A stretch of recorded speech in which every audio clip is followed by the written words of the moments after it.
Mrs. Bruden, you are honored by NASA's foundation with the Delphi Award for the Man and the Environment, being a driving force in the diplomacy of the environment. Which are the perspectives for a better common future? You know, the perspective is greater cooperation between nations, because this is the only way that we can make rules on production and consumption and on a fair distribution that makes us able to fight poverty and to fight pollution and to fight the danger towards nature of our own production patterns. You are a world-leading personality concerned about the environment. How crucial will the summit in Rio be, in your opinion? You know, the report was issued 5 years ago.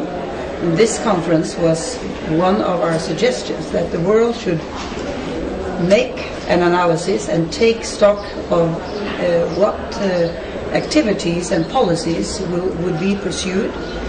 So of course this conference is very important, because all nations have prepared for this and negotiations have been going on different aspects of the total agenda that we have to address. Now the question is, in the remaining days or weeks, and for the summit of more than 100 world leaders, that we will face the challenge and really make the contributions that are necessary. In a way, you will be the president. You have prepared this summit so well, but you'll be a chairman in a way, I'm saying.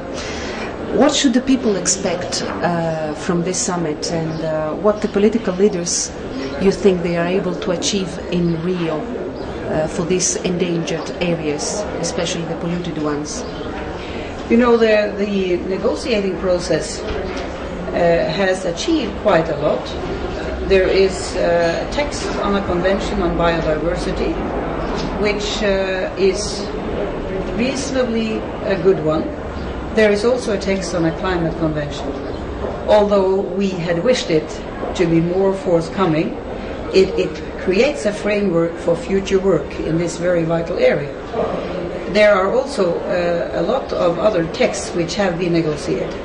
But it is very important what brackets which are in the text now that can be taken away by the process during Rio and at the summit of government leaders.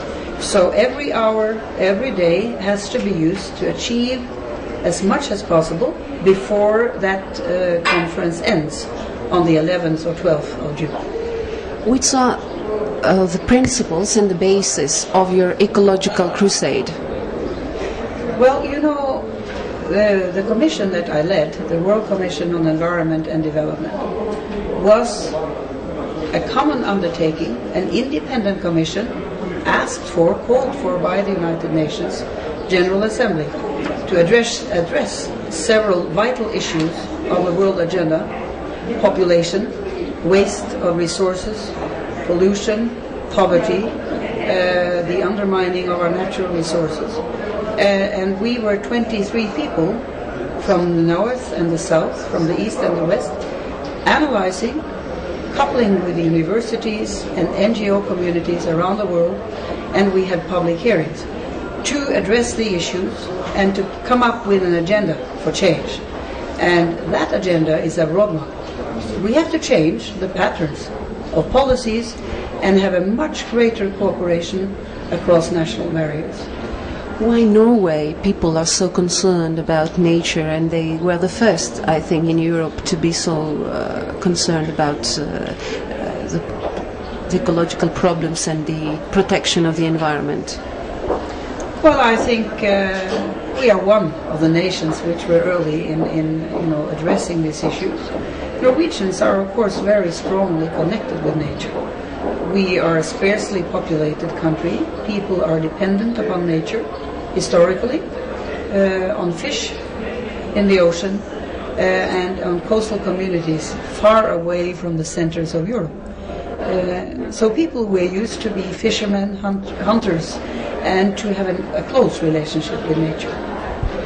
It sounds sometimes like a fairy tale or a dream for the women of the rest of the world to hear that 9 out of 19 are women ministers in your government. What have these women achieved so far that the men wouldn't have done? Well, you know, in the first Norwegian government after the Second World War, there was one woman.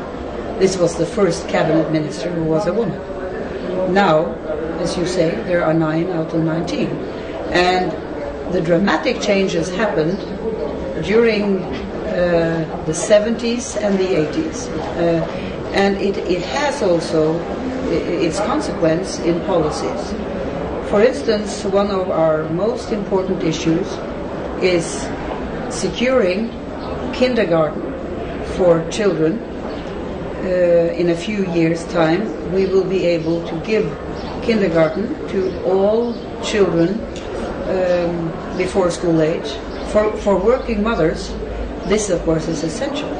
This kind of policies have been formulated by the female